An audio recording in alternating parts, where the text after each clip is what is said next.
자, 이제 세 번째 시간입니다. 자, 두 번째 시간 말미에는 이 한명회사에 대해서 좀 설명을 드렸고요. 자, 이어서 이제 합자회사. 합자회사. 자, 합자회사는 뭐냐면, 무한책임사원, 아시겠죠? 무한책임사원 뭐예요? 망하면, 망한 거, 모든 거에 대한 책임을 지는 게 무한책임사원이에요. 자, 이게 무한책임사원. 그러니까 출자를 얼마 했든 간에 그 출자한 거 외에도 책임질 게 있으면 다 책임진다. 빚이 있으면 빚을 갚아야 된다. 이게 무한책임사원. 아시겠죠? 유한책임사원은 뭐예요? 유한책임사원은 내가 투자를 만약에 처음에 이 회사에 들어올 때 사원인데, 예, 1,000만 원을 투자하고 나도 좀 사원으로 대해주세요. 그러면 1,000만 원에 대한 어떤 일을 하면 그 1,000만 원에 대한 지분만큼만 가져가는 거야. 예, 가져가는 거는 무한책임사원과 똑같을 수 있어. 근데 뭘 할 수 없다? 빚을 졌을 때 갚는 거는 내 1,000만 원 정도만 갚으면 되고 그 이상은 안 갚아도 되는 거야. 그게 바로 합자회사입니다. 왜 이렇게 하냐고요? 그러니까 그런 게 있잖아요. 대신에 무한책임사원 같은 경우에는 지분을 더 많이 가져가거나 배당을 더 많이 받을 수 있는 거겠죠. 그쵸? 예, 그런 어떤 장점이 있겠죠. 그러니까 한마디로 무한책임사원은 경영에 투자를 할 수 경영에 관여를 할 수 있어요. 그 배당이나 이런 거에 대한 총괄을 맡을 수 있지만 유한책임사원은 뭐예요? 루틴한 업무라든가 배당만 받을 수가 있어. 아시겠죠? 그렇게 보시면 됩니다. 그게 이제 합자회사예요. 그 합자는 어떻게 보면 경영과 투자의 분리? 그러니까 가장 주식회사 비슷한데 주식회사랑 합자회사랑 가장 큰 차이점은 뭐냐면 주식회사도 똑같잖아요. 투자자는 투자만 하고 그리고 뭐예요? 종업원은 돈만 벌어주는 거예요. 그게 CEO야. 전문 경영인. 아시겠죠? 전문 경영인은 돈만 벌어주고 그리고 회사를 돌리는 거고 그리고 그 주주라 그러죠. 투자자는 경영에 손을 못 대는 거야. 대신에 회사가 망하면 그 주식은 투자한 주식은 어떻게 휴지 조각이 될 수도 있죠. 똑같다고 보셔도 돼요. 다만 합자회사는 뭐냐면 유한책임 사원이라고 표현을 하는 거고 투자자예요. 한마디로 얘기해서 투자자고 그리고 무한책임 사원은 뭐예요? 무한책임 사원은 경영을 담당하는 거야. 아시겠죠? 이 사람도 투자를 해야 돼. 근데 주식회사는 경영자는 투자를 해야 안 해요? 투자 안 해요. 이거는 월급사장이기 때문에 합자회사는 경영자가 투자를 한다. 그렇게 보시면 돼요. 아시겠죠? 그 차이입니다. 자, 그러니까 합자회사하고 주식회사하고 가장 비슷합니다. 자, 그리고 또 이제 비슷한 게 뭐냐면 유한책임회사와 유한회사예요. 아시겠죠? 둘 다 똑같습니다. 이거는 자기가 투자한 금액만큼 자기가 투자하고 자기가 경영도 해. 둘 다. 예, 경영도 합니다. 아까 합자회사는 유한책임사원은 경영해야 안 해. 경영에 참여 못 해. 배당만 받아. 아시겠죠? 대신에 무한책임사원은 투자도 하고 경영도 해. 그 차이입니다. 그래서 주식회사랑 다른 점은 주식회사는 경영자가 투자를 해 안 해? 안 합니다. 그냥 CEO예요. 전문 경영인. 그 차이인데 유한책임회사하고 유한회사하고 가장 큰 차이점은 뭐다? 예, 유한책임회사하고 유한회사하고는 둘 다 똑같이 나도 헷갈리네. 예, 유한한 투자를 하고 사원으로 경영에 참여도 해요. 참여도 합니다. 그게 차이점이에요. 합자회사랑. 근데 두 회사의 차이점은 뭐냐? 여기 나와 있죠. 의결권의 지분이 있는 것들. 그게 뭐예요? 의결권. 그러니까 투자한 만큼 지분을 나누는 거. 이게 뭐예요? 유한회사야. 그러면 유한책임회사는 의결권이 인별로 있어. 인별로. 그러니까 투자 금액에 따라서 있는 게 아니라 인별로 있어요. 그럼 투자 금액이 그럼 왜 많으면 좋아? 배당은 많이 가져가는데 의결권이 없단 말이야. 의결권이 없는 게 아니라 똑같이 있어. 협동조합처럼. 아시겠죠? 협동. 그러니까 뭔가 의결을 할 거 아니야. 이번엔 배당을 우리 20% 합시다. 의계. 그런데 그거에 대해서 자, 좋아요, 나빠요, 손들어. 이거를 많이 하면 그게 뭐예요? 경영권이잖아요. 근데 이 유한책임회사의 유한책임사원은 이 경영권의 이 거수기가 예, 한 명이면 한 명만 인정이 되는 거야. 근데 유한회사는 어떻게 돼요? 내가 예를 들면 총 1억 중에 5천만 원을 투자했다? 그럼 내가 혼자 들어도 나머지를 다 이길 수 있어. 아시겠죠? 그 차이입니다. 그러니까 지분이 가능하고, 그리고 두 번째 유한회사는 그 지분을 양도도 할 수 있어. 딴 사람들한테. 외부 사람들한테. 그러니까 투자자를 바꿀 수도 있는 거예요. 유한책임사원이 로테이션이 될 수 있어. 근데 유한책임회사, 저 위에 있는 유한책임회사는 로테이션도 이 회사의 모든 사람들이 허락하지 않으면 못해요. 그 두 가지 차이가 있는 거다라고 보시면 됩니다. 그래서 어떻게 보면 이 중에서 가장 좋은 그리고 좀 진보적인 회사의 구조라 그러면 당연히 요즘에 제일 많이 하는 법인 형태인 주식회사겠죠. 그쵸? 왜 그러냐? 결국은 소유와 경영의 분리기 때문에 이 소유와 경영이 분리됐다는 건 뭐예요? 예, 경영은 전문가들이 하는 거고, 그렇죠? 그걸 경영 전문가라 해서 그걸 CEO라 그래. 전문 경영인, 그렇죠? 그렇게 표현하고 투자는 어떻게 돼요? 계속 개미부터 시작해서 여러 사람들이 투자를 하고, 그리고 어떻게 돼? 기업이 공개가 되기 때문에 깨끗해요. 운영하는 게 거짓이 없어. 유리알처럼 다 보여야 돼. 그래서 이런 부분들 때문에 지금 현대에서는 가장 그래도 진보적인 그 기업 구조가 주식회사다라고 표현을 하는데, 어떻게 보면 처음에 시작하는 소상공인이라든가 아니면 창업기업들은 꼭 주식회사일 경우는 아니라도 상관없어요. 예를 들면 내가 현금을 무조건 많이 땡길 수 있고 수익이 대박이 날 것 같다. 아유, 한명회사가 제일 낫지. 그쵸? 특히 현금이 흐름이 많다. 몰래 숨겨야 되잖아. 농담이고요. 여하튼 한명회사가 가장 좋겠죠. 내 맘대로 할 수 있고 남 간섭 안 받고 폐쇄적이고, 그쵸? 그렇지만 예를 들면 투자를 좀 많이 받고 투자가 그 점점 회사를 빨리 키워야 되는 입장이면 주식회사가 맞고요. 그쵸? 거꾸로 외부의 고객들한테 좀 회사를 소개하고 이렇게 할 수 있으면서도 어떤 나만의 바운더리를 또 유지하고 싶으면 유한회사라든가 유한책임회사로 만드는 게 맞고요. 그쵸? 특히 우리가 그냥 그 투자해놓고 우리 능력껏 벌어서 가져가고 망하면 요 투자한 것만 날리자. 이게 유한회사예요. 예, 그러니까 건바이 건으로 진행하고 프로젝트 베이스로 진행하는 그런 사업들이 많은 컨설팅 회사 같은 경우에는 유한회사로 하는 경우가 많아요. 제가 있었던 그 예전에 인지어스인가 해외 기업들 보면, 컨설팅 회사들 보면, 한번 볼까요? 지금도 그런지 모르겠는데, 이게 주로 컨설팅 회사거든요. 이게 주로 여기 보면 보세요. 유한회사잖아. 유한회사. 이 회사도 그죠? 예, 컨설팅 회사들은 이렇게 유한회사들이 많아요. 그러니까 프로젝트 베이스로 일하는 회사들은 이렇게 가는 게 맞아요. 아시겠죠? 그래서 그런 어떤 장단점도 한번 생각해 볼 필요가 있지 않을까, 그런 생각이 듭니다. 자, 이렇게 해서 상법상 기업의 유형에 대해서 같이 한번 얘기를 나눠봤고요. 자, 다음은 이제 크기별, 그러니까 규모별, 기업의 유형 한번 보도록 하겠습니다. 일단 첫 번째, 소상공인. 그러니까 이건 정리를 좀 해드릴게요. 세 번째, 이건 시험 문제 또 이것도 나올 수도 있으니까. 상법상 기업의 유형. 첫 번째, 한명회사. 뭐다? 한명회사는 무한 책임 사원이 뭐예요? 투자 및 경영을 하고, 그리고 채무에 대한 무한 책임을 져요. 그죠? 자, 두 번째, 합자회사. 합자회사는 무한 책임 사원은 뭐예요? 무한 책임 사원은 경영을 하고요. 그리고 유한 책임 사원은 투자 및 뭐를 해요? 투자 및 그 배당을 받아. 그죠? 세 번째, 유한 책임 회사와 그리고 유한 회사 둘 다 뭐예요? 둘 다 유한 책임 사원이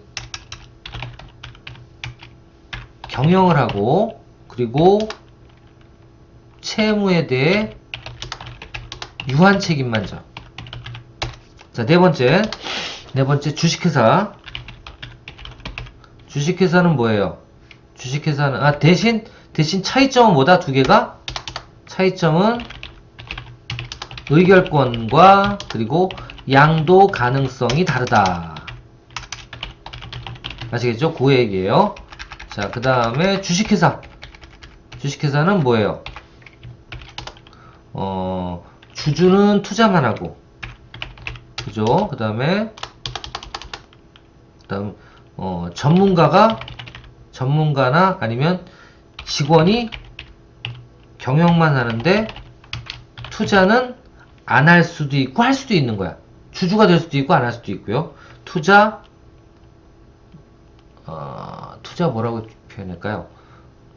투자 의무 없음. 네, 이렇게 표현할게요. 그러니까 투자 의무가 없는 거지 투자를 할 수는 있어요. 예, 이게 주식회사. 그다음 마지막으로 다 됐네요. 이렇게 이해를 하시면 될 것 같고요. 요거에 대해서 차별점이라든가 아니면 내용들에 대해서 이해를 좀 하셔야 되고, 자, 그 다음 크기별이에요. 크기별. 네 번째 크기별 기업의 유형. 크기별 기업의 유형. 제일 작은 게 소상공인, 그 다음이 소기업, 그 다음이 중기업, 그 다음이 중견기업. 이게 참 다 헷갈리죠. 대기업. 이렇게 있으면 소상공인은 인적으로 따집니다. 인적. 그래서 소상공인은 정확하게 서비스하고요. 도소매는 5명 이하 종업원 4대 보험으로 5명 이하면 소상인이 돼요. 이게 소상인이야. 소상인. 그리고 소공인이 뭐냐면 제조업이에요. 제조업은 10명 이하, 4대 보험 10명 이하면 4대 보험을 든 직원들이 10명 이하가 있으면 소공인이라 그래. 그래서 이걸 두 개를 합쳐서 소상공인이라고 표현을 하고요. 매출은 얼마 이하? 연평균 10억 이하면 소상공인이라고 합니다. 아시겠죠? 요건 알아두실 필요가 있겠죠. 맨날 소상공인 하는데 왜 이런 걸 알아두셔야 되냐면 소상공인만 지원하는 사업이 있어요. 정부 사업 중에. 또 소공인만 지원하는 사업이 있어요. 또 소기업 정도까지만 지원하는 사업이 있고 어떤 거는 대기업만 들어가야 되는 사업도 있어요. 그죠? 그래서 그런 것들을 알아두셔야지 나중에 정부 지원 사업과 연계를 할 수가 있다. 그거 알아두시면 될 것 같고. 자, 두 번째. 자, 소기업은 뭐예요? 맞습니다. 매출 기준인데 10억에서 120억 이하. 평균. 아시겠죠? 평균 매출. 연평균 매출. 연매출 이 정도. 중기업은 이것도 업종별로 약간씩 다른데 평균적으로 120억에서 얼마? 1,500억 이하까지가 중기업. 자, 그 다음 중견기업. 빨리 나 중견기업 만들었으면 좋겠다. 예. 3년 평균 매출 1,500억 이상. 이게 바로 중견기업이에요. 그리고 대기업부는 연평균 매출 10조 이상. 이게 바로 대기업입니다. 아시겠죠? 10조 이상 꽤 크죠? 그러면 요 사이에 있는 게 뭔지 아세요? 1,500에서 요즘에 나오는 얘기인데 유니콘 기업이라고 있어요. 유니콘 기업은 뭐예요? 창업 10년 이내 1조 이상 매출 발생 기업. 요게 바로 유니콘 기업이에요. 이것도 이제 10조가 넘어가면 뭐예요? 대기업으로 바뀌겠죠? 그렇죠? 그렇게 생각하시면 됩니다. 자, 대기업, 중견기업, 대기업. 또 적었네, 여기다? 왜 적었지? 자, 됐죠? 자, 이렇게 이해하시면 되고요. 다 넘어가도록 하겠습니다. 자, 또 다른 분류가 뭐냐면, 또 다른 분류가 소유 형태별이에요. 소유 형태별. 뭐냐면, 요거 이제 중요한 내용입니다. 법인과 개인. 그 저는 지금도 뭐 저희 학과에도 보면은 한 20년 이상 뭐 인쇄하던 분도 지금 들어오고 그러셨는데 확인해 보니까 이분들이 다 뭐예요? 개인 사업자더라고. 난 이상해. 그래서 매출이 어느 정도 될지 모르겠는데 여하튼 법인하고 개인 사업자 정확하게 알아두셔야 됩니다. 뭐가 차이가 있는지. 한마디로 법인은 뭐예요? 주식회사를 얘기하는 거고요. 개인은 뭐야? 그냥 개인 사업자. 예. 개인 사업자. 주식회사가 아닌 개인 사업자. 이걸 개인 사업자라고 표현합니다. 자, 개인 사업자하고 법인하고 가장 큰 차이점 뭘까요? 개인 사업자는 그 사업장 자체가 나인 거야. 아시겠죠? 개인 사업자는 그 사업장 자체가 바로 나예요. 그게 개인 사업자야. 아시겠죠? 그럼 법인 사업자는 뭐예요? 내가 대표라도 난 대표일 뿐 법인은 아닌 거야. 법인의 대표일 뿐 법인은 하나의 새로운 인간인 거예요. 근데 개인 사업자의 그 사업체는 나야, 나. 그럼 나랑 똑같은 거야. 아시겠죠? 그 차이입니다. 그래서 개인 사업자의 대표 주민번호가 있다, 없다, 있다. 근데 법인 사업자의 주민번호로 따지는 게 뭐예요? 법인번호예요. 그래서 법적인 인간인 거야. 그걸 법인번호라 그래. 그래서 법인을 세우고 거기에 대표를 앉히는 거지 대표가 법인은 아닌 거야. 아시겠죠? 이게 좋은 점 나쁜 점이 있는데 자 법인부터 한번 뒤져볼게요. 법인부터 뒤져보면 첫 번째 법인은 최대 손실액이 자본급으로 한정된다. 이게 무슨 얘기인지 아세요? 망해도 대표가 책임 안 진다 그 소리예요. 망하면 그 회사를 만들었어. 예를 들면 1억을 투자해서 만들었어요. 그 1억 날리면 그 다음에 그 회사에서 빚을 2억을 졌더라도 안 갚아도 된다 그 소리예요. 특히 요즘에는 법인으로 만들어 가지고 예전에는 은행에서 돈을 빌리면 대표가 연대보증을 썼어야 돼요. 그죠? 요즘엔 안 그렇습니다. 예. 근데 요즘에도 보면 모르면 막 연대보증을 세우려고 그래. 그때 딱 한마디 하면 됩니다. 뭐라고? 아, 연대보증 없어진 지가 언젠데 대표한테 연대보증을 쓰라고 그러세요. 아이, 대출하기 싫으면 관두세요. 근데 대출은 이제 안 해줄 수도 있지. 근데 여하튼, 웬만한 회사는 특히 신용보증기금이나 이런 데 가서 대출을 받을 때 연대보증 얘기는 지금 못 꺼내요. 그 무슨 얘기냐면, 법인이 빌리는 거야. 돈을. 법인이 빌리는 겁니다. 그리고 만약에 특히 기업 대 기업으로 어음이라든가 아니면 부채가 발생할 수 있잖아요. 이거는 솔직히 법인으로 사업하다가 망하면 안 갚아도 돼요. 안 갚아도 돼요. 안 됩니다? 예, 안 돼요. 근데 원래는 안 갚아도 되는 거예요. 그게 바로 법인인 거야. 그래서 저는 뭐 우스갯소리 이런 얘기합니다. 창업가는 위험을 감수하고 사업을 시작해야 되고 위험할수록 법인으로 창업해야 된다. 그렇게 저는 얘기해요. 맞는 얘기거든. 왜 개인으로 하면 평생 갚아야 돼. 민사소송도 계속 당해야 되고. 근데 법인 사업자는 대표이사, 내 회사라도 내가 법인을 만들어서 나 혼자 하더라도 그 법인 투자한 내 말고는 안 갚아도 된다니까요. 이런 거 너무 나쁜 거 너무 강조하지 맙시다. 이게 좋은 점이에요, 하여튼. 자, 그리고 두 번째. 새로운 명의로 사업을 할 수 있다. 나. 지금 보시면 주식회사 CEO, 제가 전임이었다 그랬잖아요. 이 회사 들어오면서 전임 교수가 되면서, 회사랜다. 이 학교를 들어오면서, 이 학교 처음에 들어오면 전임 교수는, 겸임이 안 돼요. 다른 사업 같은 거 하면 안 돼. 나중에 총장님한테 허락을 받으면 몰라도. 그래서 어떻게 해요? 뭐 어떻게 해? 대표이사를 넘기고 나오면 되는 거야. 그러면 지금 주식회사 CEO 아까 보셨죠? 주식회사 CEO 제가 예전에 운영했던 회사 그 회사의 대표이사는 내가 앉힌 거야. 그럼 나는 뭐라고 표현하냐 법인 등기부등본이나 이런 거에 전혀 아무것도 없어요. 근데 뭘 뒤져보면 나와? 주주명부를 뒤져보면 나와. 내가 100% 가지고 있어, 그 회사. 내 거지 뭐. 그쵸? 예. 소유와 경영이 분리돼 있으니까. 그렇지만 뭐 요즘 그러나요? 주주가 돼도 100%니까 내가 대표이사 바꿀 수도 있고 내 마음대로 할 수 있잖아요. 내 회사지 뭐. 그렇지만 외부에서 봤을 땐 내 회사가 아니에요. 그래서 새로운 명의로 사업을 할 수도 있고 또 다른 사업체를 또 만들 때 또 새로운 명의로 또 법인 하나 만들어서 또 사업을 할 수도 있고. 그래서 저도 지금 법인으로 또 두 개를 하나구나.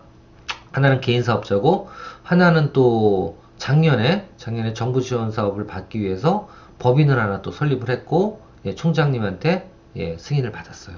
그래서 그렇게 몇 개든 명의를 바꿔가면서 사업체를 낼 수도 있다. 근데 그게 좀 깊게 들어가면 이렇게 여러 가지 사업을 내는 것도 필요해요. 그래서 그런 내용도 있다라는 거 알아두시면 될 것 같고, 세 번째, 법인세를 내야 한다. 이건 장점일까요? 단점일까요?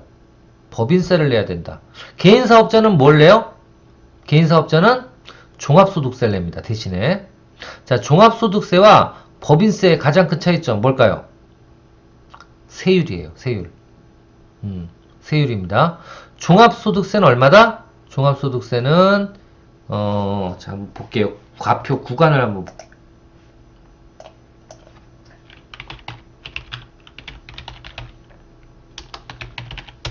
2023년 종합소득세율 한번 보겠습니다. 나오네요. 종합소득세는 내가 만약에 1200만원 이하다 그러면 번 돈이 1200만원 밖에 안 된다 1년에. 그럼 6%야 세율이. 자, 근데 1200만원이 넘고 4600만원 이하로 번다 15%입니다 세율이. 그러니까 번 거의 15%를 세금으로 내야 돼. 자, 만약에 4,600만원 이상이고 8,800만원 정도 번다. 어떻게 돼? 24%까지 내야 돼. 예. 8,800만원이 넘는다. 뭐, 개인사업자가 그런 경우가 있는지 모르겠지만, 그러면 얼마? 35%를 내야 됩니다. 결론은, 최저 6%에서 최대 35%까지 내야 돼요. 누진세야. 많이 벌면 더 내야 돼. 그러니까 1억 벌면 쉽게 말하면 3,500만원 세금 내야 돼. 이게 개인 사업자예요.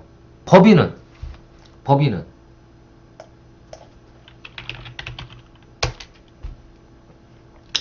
법인세는 과세표준이라고 그러죠. 그러니까 그 순이익이 매출이익이 2억 이하면 10%. 잘 생각해보세요. 아까 종합소득세는 6%가 최저인데 얼마까지? 1200까지예요. 근데 1200 벌어가지고 어떻게 살아? 그죠? 한 2, 3천 벌어도 살까 말까인데, 한 5천 이상 벌어야지 좀 번다라고 얘기할 수 있죠. 근데 2천, 3천 벌면 어떻게 돼요? 15%였어요. 종합소득세가. 그러면 2, 3천만 벌어도 법인으로 바꾸는 게 훨씬 더 유리한 거죠. 실질적으로는. 그쵸? 그래서 이런 부분들에 대해서는 조금 더 여러분들이 생각을 해볼 필요는 있어요. 왜냐하면 개인 사업자들은 만약에 4천만 원을 번다 그래도 한마디로 비용을 좀 이렇게 늘리는 방법도 있어요. 그래서 순이익이 적게 난다 이렇게 얘기할 수 있죠. 법인은 그렇게 못하지만 법인은 그렇게 하기가 쉽지가 않죠. 그래서 그런 부분들 때문에 어떻게 보면 내 맘대로 하기 위해서는 개인 사업자가 난데, 소득 신고를 할 때 예를 들면 내 돈이 2천만 원 이상 벌었습니다 라고 신고를 하는 분들이라면 법인으로 바꾸는 게 나은 거예요. 아시겠죠? 그렇습니다. 세금으로만 봤을 때 그렇습니다. 자, 그리고 최대 주주라도 법인 계좌에서 자금을 인출할 수 없다. 그렇죠. 그때 말이 그렇지. 100% 지분이면 내 마음이잖아. 이거는 좀 그런 것 같아. 근데 빼더라도 근거 있게 빼야 돼요. 그쵸? 뭐 급여로 뺀다든가 아니면 뭐 자문비로 뺀다든가 이렇게 빼야지 그냥 빼면 이건 안 돼요. 이거 횡령이에요. 왜? 법인은 법인이고 대표이사는 대표이사거든. 아니면 주주는 주주니까 배당만 받아야 돼. 내 맘대로 뺄 수 있는 건 아니에요. 그게 나쁜 점. 좋은 점은 또 하나가 뭐예요? 소유와 그 경영이 분리가 돼 있고 투명하기 때문에 투자를 쉽게 받을 수가 있는 거죠. 그렇죠? 예, 그런 장점이 있다라고 보시면 되고요. 단점은 뭐예요? 단점은 반대로 이제 개인 사업자는 어떤 게 있어요? 손실액이 생기면 무한 책임을 지죠. 결국은 개인 사업자가 바로 뭐예요? 한 명 회사나 마찬가지예요. 한 명 회사나 마찬가지예요. 결국은 내가 책임을 다 져야 되는 거예요. 그래서 다시 한번 얘기했지만, 예, 좀 위험하면 법인으로 만들어라. 자, 두 번째, 대표자 마음대로 그 돈을 사업체에 있는 돈을 뺏어 쓸 수 있다, 없다? 있다. 예. 어차피 종합소득세로 다 수익에 대한 건 신고를 하기 때문에 그거는 상관이 없어요. 그렇지만 법인은 안 그렇죠. 법인은 법인에서 번 돈은 법인의 것일 뿐 개인 사업자 게 아니에요. 그래서 제가 요즘에도 어떤 분들 이렇게 보면 개인 사업자로 보면 자산이 되게 많은데 그게 다 회사 거야. 뭐 예를 들면 자동차니 뭐 이런 거. 이거 다 법인으로 바꿔서 법인으로 등록해야 돼요. 그럼 내 재산 하나도 없이 된다고. 재산세도 안 내고 얼마나 좋아요. 그죠? 여하튼 그런 부분들이 있으면 저한테 상담을 의뢰해 주십시오. 이번 학기 동안은 제가 공짜로 상담을 해드립니다.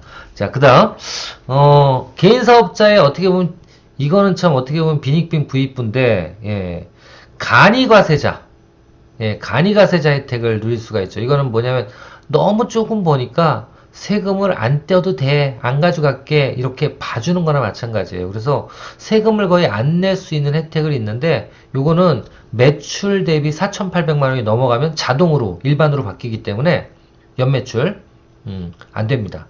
그래서 어떻게 보면 되게 가난하신 분들이 그분들은 보호를 해줘야죠. 그래서 야 매출이 진짜 없다 그러면 예, 거꾸로 간이가세로 예, 신고를 하는 게 맞지 않을까 그런 생각이 듭니다. 근데 그러려면 저는 접어라 그렇게도 얘기 드리고 싶어요. 예.